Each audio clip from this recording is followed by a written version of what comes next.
So in today's video, I'm going to do my 2021 NBA playoff predictions, and that's what I'm going to do in today's video. But before I get into this video, a lot of you that watch these videos are not subscribed, so get your life together. Hit that subscribe button, turn notifications, and leave a like on this video. Subscribe, turn notifications, and leave a like on this video. We're going to be doing the play-in tournament. We're going to be giving my awards. And yeah, we're not going to be doing all NBA teams just for the sake of this video because I think it's going to be really, really long anyways. And we really don't need it to be too much longer than it already is. So yeah, we are going to do the awards first, and then we're going to get into my playoff predictions first with the play-in tournament, if you do consider that the playoffs, which some people might, some people may not. So we're going to go ahead and get into the video, and yeah. My MVP for this year, I'm going to go with Nikola Jokic. I feel like this is the obvious choice. Nikola Jokic of the Denver Nuggets, but he has made some major improvements this year, averaging 26.4 points per game, along with 0.7 blocks per game, 1.3 steals, 8.3 assists per game. Yes, that's for a center. 8.3 assists per game. Nikola Jokic, one of the best passers in the league, and can shoot the three a little bit at 38% three-point percentage, along with a 56% field goal percentage. Nikola Jokic does it all on the floor. Nikola Jokic, I personally think, is definitely the MVP for this season. I think the runner-up probably is Steph Curry of the Golden State Warriors. We're not going to spend a ton of time on the awards just because I do want to get into the main title of this video. But next player we're going to talk about is the Rookie of the Year, and my Rookie of the Year is LaMelo Ball of the Charlotte Hornets, who has been great this season. There were some concerns coming into the season, but he has definitely not really had any concerns. 15.7 points per game, along with 6.1 assists per game, 0.4 blocks per game, and 1.6 steals per game, along with a 43% field goal percentage and a 1.8 3-point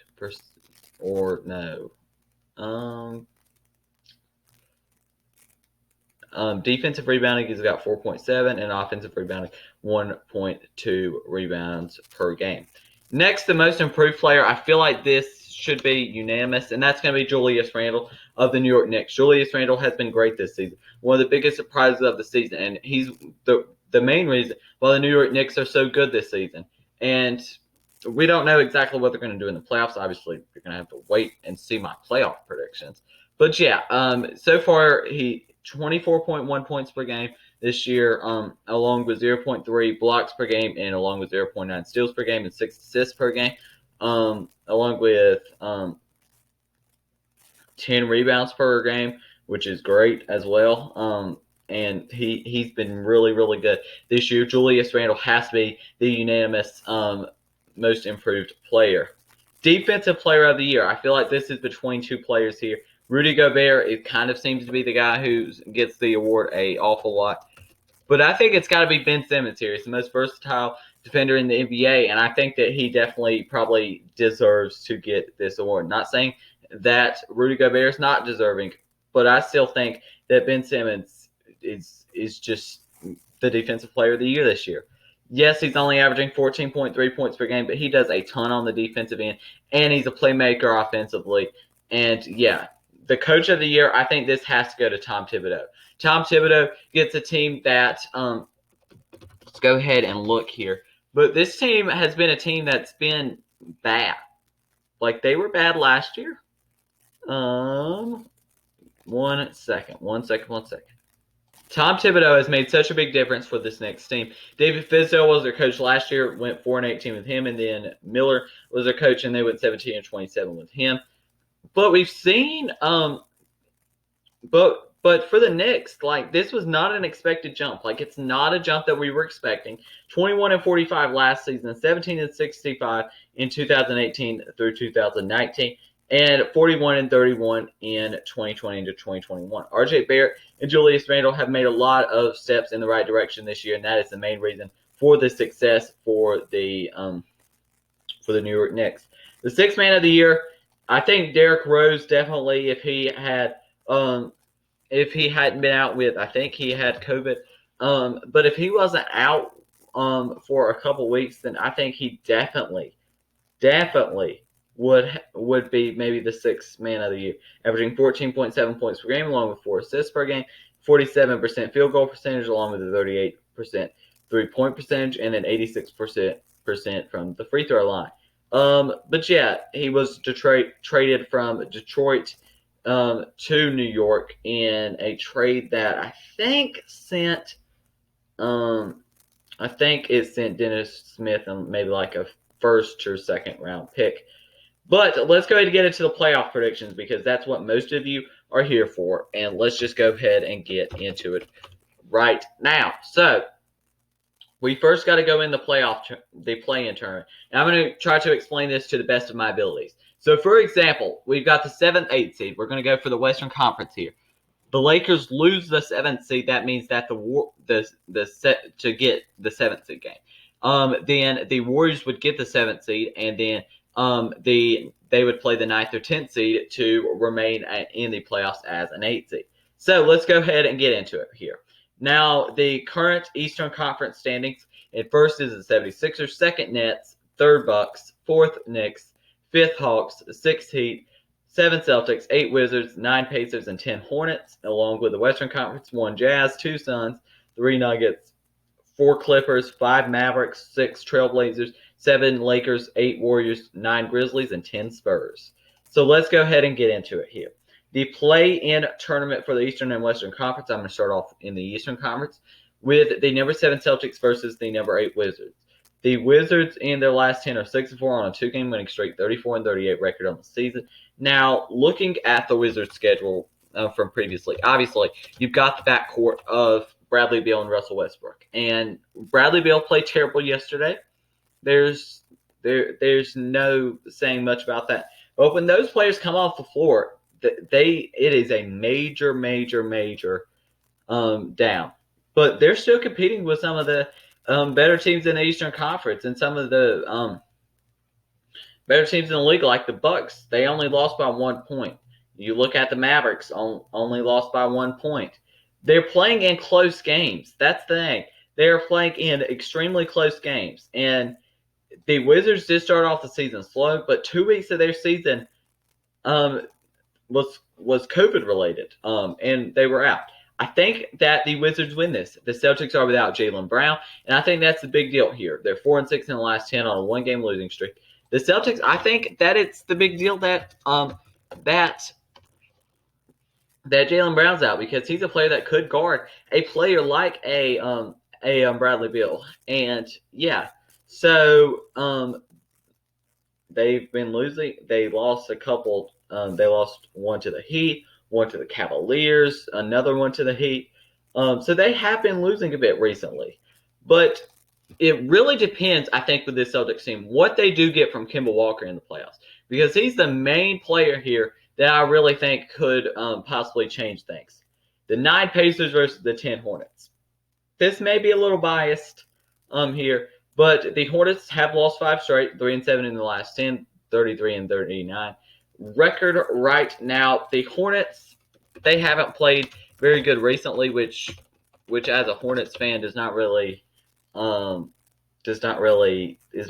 But Terry Rozier has played very, very well this season, and Gordon Hayward's obviously not back in the lineup just yet, but maybe he can come back. I doubt it that. But they have just lost some close games. They lost close to the Nuggets, close to the Pelicans, not so close to the Clippers, but same thing with the Knicks, and same thing with the Wizards. So they've been losing some close games. If they could possibly win that, then yeah. Now, I am going to go with the Hornets here. Maybe you could say I'm biased, whatever.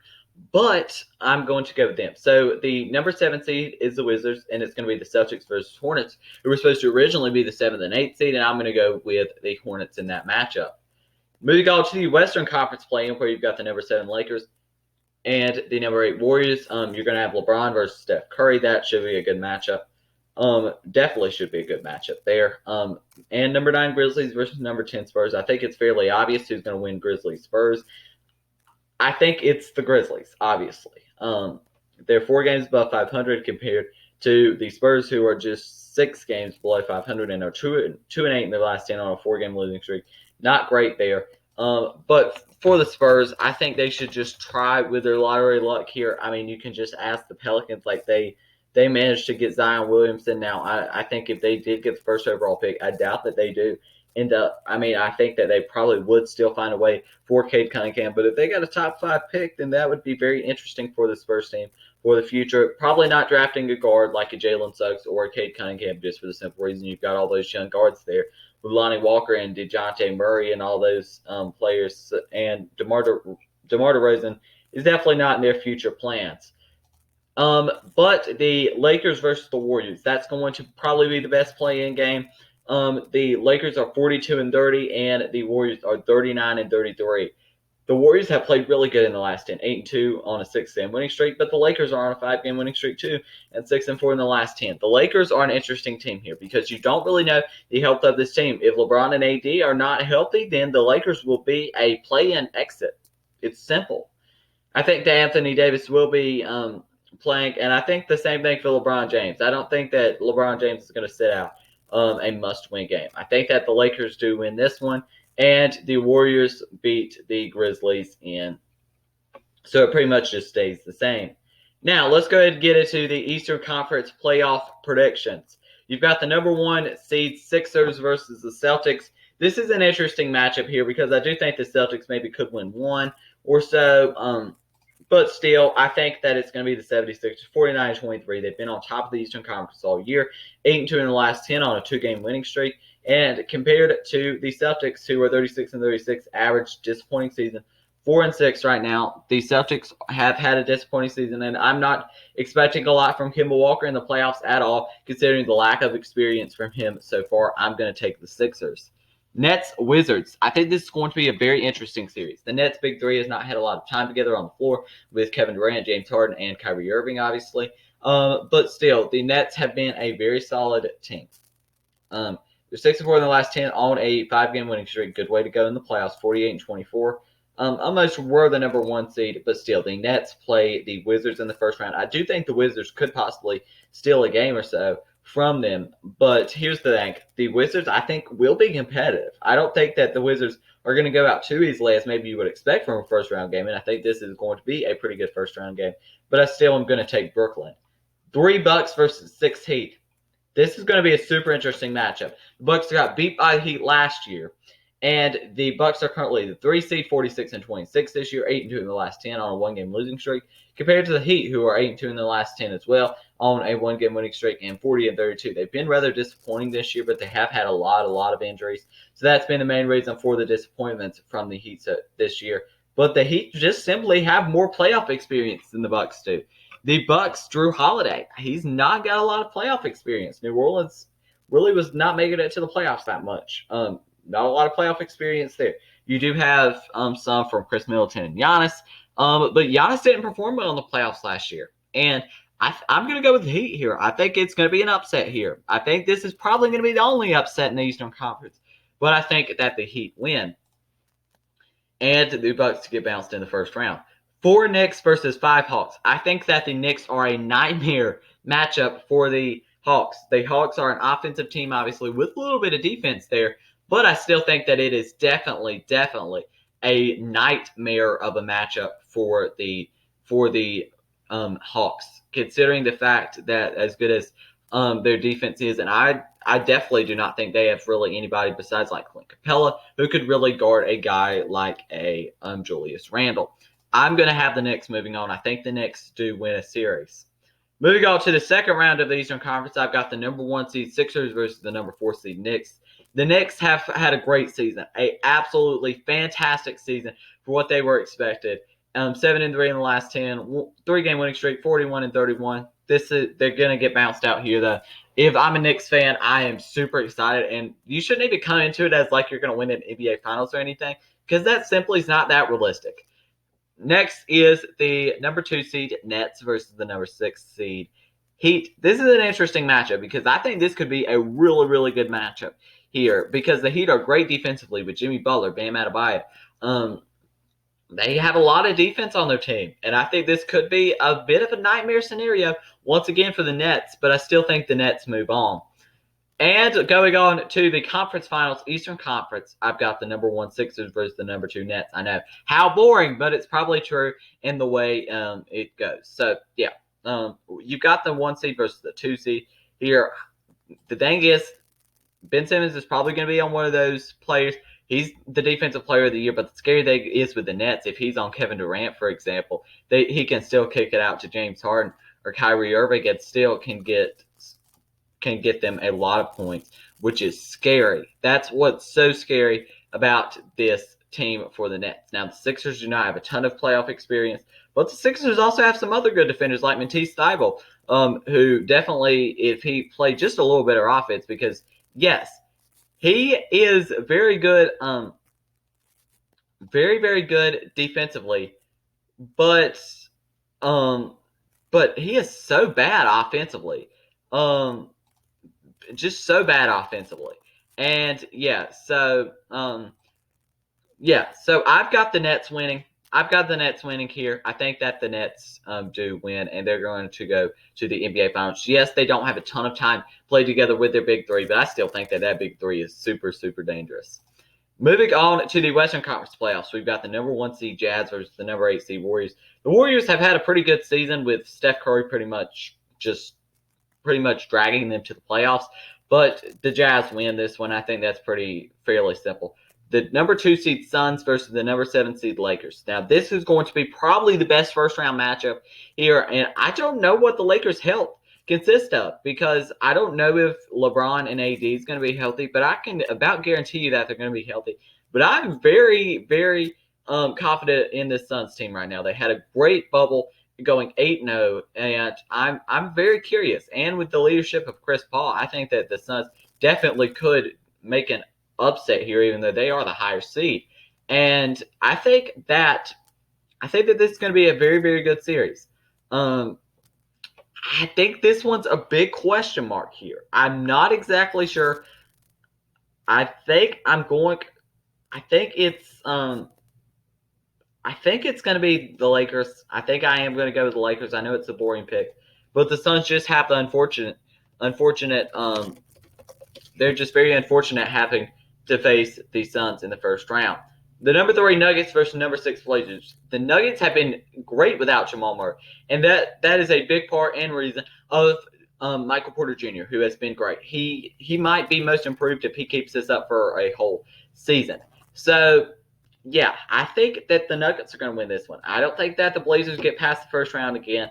It sucks because Damian Lillard, you obviously want to see him in the big moment in the NBA Finals, but I just don't think that this is the year. I'm sorry, but it's just not the year, I think. So moving on to the number 4 Clippers versus the number 5 Mavericks. This is going to be a super interesting matchup, but the Mavericks are just too inconsistent, in my opinion, for them to win much of anything here, and I think that might be the whole reason here. I think that they're just too inconsistent, honestly. They are so inconsistent, and I think that the Clippers move on.